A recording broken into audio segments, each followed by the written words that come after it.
इस बीच फोकस करते हैं इंडिया मार्ट पर। इंडिया मार्ट कल का आउट परफॉर्मर था। इंट्राडे में 9-10% तक के गेन्स इसमें बनते दिखाई दिए। इनफैक्ट पिछले 6 महीनों में देखेंगे तो स्टॉक करीब करीब 9-10% के रिटर्न्स दिला चुका है।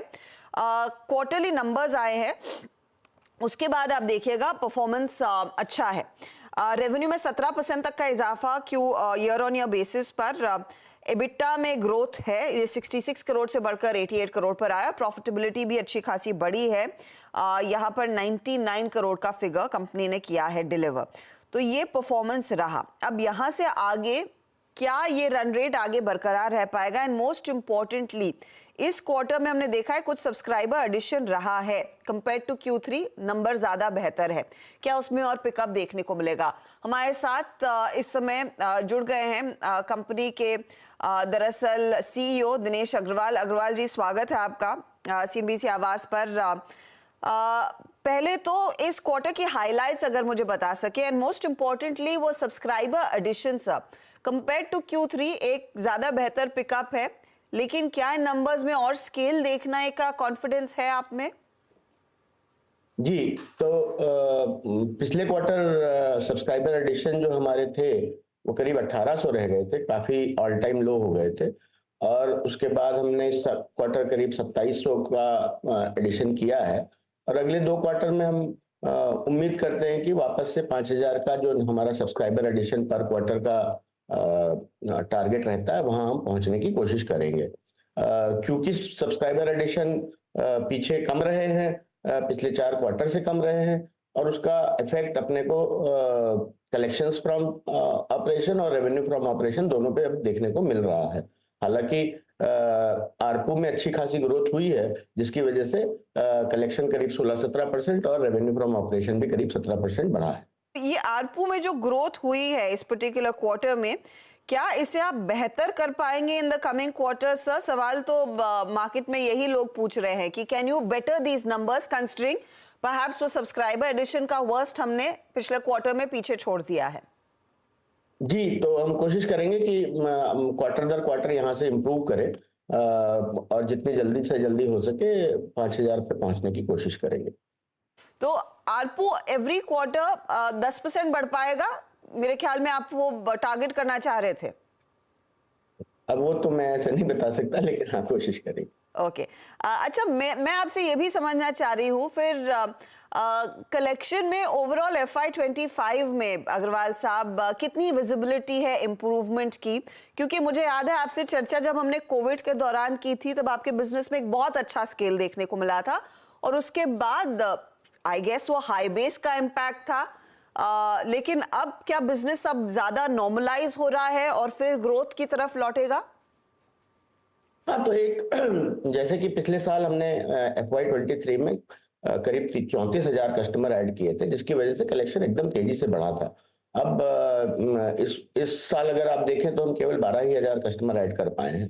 तो जब तक ये हम कस्टमर एडिशन ठीक करेंगे तो उससे हमारा कलेक्शन और इम्प्रूव होगा। आरपू में अच्छी ग्रोथ हुई है। आरपू अगर आप देखें तो अब हम करीब 55,000 पर कस्टमर के आरपू पे हैं, और मार्जिन भी बेहतर हुए हैं। पिछले लास्ट ईयर फोर्थ क्वार्टर में हम करीब 26-27% के स्टैंड अलोन एबिटा मार्जिन पे थे, जो अब हमने 30% तक पहुंचाया है। और अब हमें उम्मीद है कि 30% का मार्जिन हम बरकरार रखने की कोशिश करेंगे। तो ये पेइंग सब्सक्राइबर्स वापस ट्रैक पर लाने के लिए क्या आपने कुछ अलग किया है जो आपके फेवर में जा रहा है इस समय? तो एक तो हमने बताया था कि हमारी जो आउटसोर्स सेल्स टीम थी उसको हम कुछ इन हाउस मूव कर रहे हैं। कुछ हमने जो टियर 4 साइट पे ज्यादा कोविड के टाइम में फैल गया था उसको हम वापस से मेट्रो फोकस की तरफ लेके आ रहे हैं। मेट्रो और टियर 1 टियर 2 फोकस की तरफ लेके आ रहे हैं। और बाकी हम प्रोडक्टिविटी और इंसेंटिव स्कीम्स को बराबर मॉनिटर कर रहे हैं कि किस तरह से बेटर ट्रेनिंग और हायरिंग के साथ, बेटर इंसेंटिव स्कीम के साथ बेटर प्रोडक्टिविटी ड्राइव की जाए। लेकिन इस समय जब आपसे बात होती है नॉर्मली हमें एक अंदाजा भी मिलता है कि MSME सेगमेंट में बिजनेस ग्रोथ को लेकर कितना कॉन्फिडेंस है। दिनेश जी, जब आप इन लोगों से बात कर रहे हैं और जब आपके भी वो रेफरल प्रोग्राम्स के जरिए सिल्वर गोल्ड प्लैटिनम क्लाइंट्स में जो लोग इवॉल्व होते हैं या फिर ऊपर जाते हैं, कितना हमने देखा है वो move in between these loyalty programs, और साथ ही साथ वो क्या इंडिकेशन है of the overall health of the MSME sector at this point in time? तो अगर आप देखें तो गोल्ड और प्लेटिनम में काफी हेल्दी पिकअप है, जो ज्यादा वैल्यू के हैं, तो उससे ये नजर आता है कि जो थोड़े से बड़े एसएमईज हैं, मीडियम साइज एंटरप्राइजेज हैं, 5-1 करोड़ 10 करोड़ से ऊपर वाले, वो अच्छा काम कर पा रहे हैं। लेकिन जो 40 लाख 50 लाख 1 करोड़ से नीचे के एसएमई हैं, वहां पे अभी भी थोड़ा प्रेशर है कि कहाँ से सेल्स ग्रोथ लाएं, कैसे कॉम्पीट करें मार्केट में। तो इस वजह से चर्न भी थोड़ा ज्यादा देखने को मिलता है। हालांकि कुछ उसका हिस्सा हमारे प्रोडक्ट मैनेजमेंट पे भी हो सकता है, लेकिन इन जनरल जो थोड़े बड़े एसएमई हैं वो जीएसटी के बाद अच्छा कर रहे हैं। जो थोड़े छोटे एसएमई हैं उनको दिक्कत हो रही है। तो छोटे एसएमईज को दिक्कत बिजनेस साइकिल में दिक्कत है या फिर प्राइमरीली कंपटीशन का ज्यादा इम्पैक्ट है? दोनों ही कह सकते हैं। एक तो देखिए, इंटरेस्ट रेट भी ज्यादा है और मार्केट धीरे धीरे कॉम्पिटिटिव हो रहा है इंडिया का, और तो जिसकी वजह से जो छोटे लोग हैं उनको एक तो कई बार पिछले 2-3 सालों में बिजनेस काफी चेंज करना पड़ा, क्योंकि कोविड में 2-3 बार डिसरप्शन हो गया उनके करंट बिजनेसेस का, और बिजनेस मॉडल काफी चेंज हुए। तो जब नए बिजनेसेस में वो जाते हैं तो वहां पे उनको शुरुआती दिक्कतें आती हैं कि high credit, GST regime also है, और नए कस्टमर भी जुटाने हैं और उनको कॉम्पिटिटिव प्राइसेस भी प्रोवाइड करने हैं, क्योंकि ऑनलाइन की वजह से कंपटीशन तो है ही है। देखिए जी हाँ, तो अग्रवाल साहब, फिर इंडिया मार्ट का फोकस किस तरह के कस्टमर्स पर रहेगा FY25 में अपने बिजनेस को स्केल करने के लिए?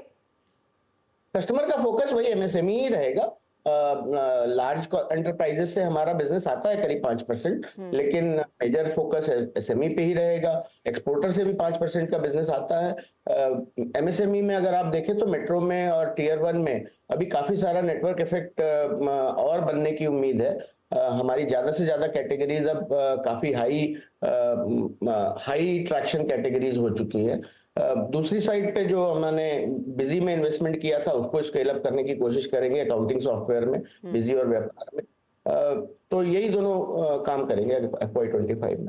इनफैक्ट FY24 में आप लोगों ने काफी कंसोलिडेशन, 23-24 दोनों में कंसोलिडेशन करने की कोशिश की और कई सारे इनऑर्गेनिक एक्विजिशंस भी किए हैं। तो कुछ उसका फल हम 25 में ज्यादा देखेंगे आता हुआ, एंड क्या और कोई एक्विजिशंस आप लोगों ने इस समय आइडेंटिफाई किए हैं अग्रवाल जी? नहीं, अभी तक कोई और नए आइडेंटिफाई नहीं किए हैं, लेकिन हम बिकॉज हमारा कैश फ्लो फ्रॉम ऑपरेशन अच्छा रहता है, पिछले साल भी हमने 560 करोड़ का कैश फ्लो फ्रॉम ऑपरेशन किया है, तो हमारे सामने ये हमेशा अपॉर्चुनिटी बनी रहती है कि अगर कोई अच्छी कंपनी जो एमएसएमई स्पेस में हमारी एडजेसेंसी में हो तो अगर हम उसको एक्वायर कर सकेंगे तो जरूर करेंगे। अग्रवाल साहब, pleasure speaking to you and good luck to you सब कमिंग फिस्कल के लिए FY25। उम्मीद तो है, भरोसा भी है कि शायद ये बेहतर साल उभर कर आएगा, क्योंकि हाई ट्रैक्शन बिजनेस में अब वो फिर नंबर्स डिलीवर होने लगे हैं। कंपनी अपनी आरपूस थोड़े से बेहतर कर पाई है, रियलाइजेशंस में इम्प्रूवमेंट है, एंड कस्टमर बेस भी अगले 2 क्वार्टर में जो पहले 5,000-6,000 होता था वो बढ़ता हुआ दिखाई जरूर देगा। हर जो क्वार्टर ये ऐड कर पा रहे हैं। पिछले क्वार्टर में वो थोड़ा सा नरम था, पिछले यानी कि पिछले साल इसी तिमाही में की अगर बात करें। चलिए लेंगे इसी के साथ एक छोटा सा ब्रेक। स्टॉक आज थोड़ा सा विराम ले रहा है, लेकिन कल एक बहुत तगड़ी रन इसने दिखाई। कल परसों बहुत अच्छे खासे गेंस देखने को मिले थे। चलिए लेंगे एक ब्रेक। एक ट्रेड हमारे जानकार और जोड़ सकते हैं, देखते हैं उनके पोर्टफोलियो में और क्या नया आ रहा है।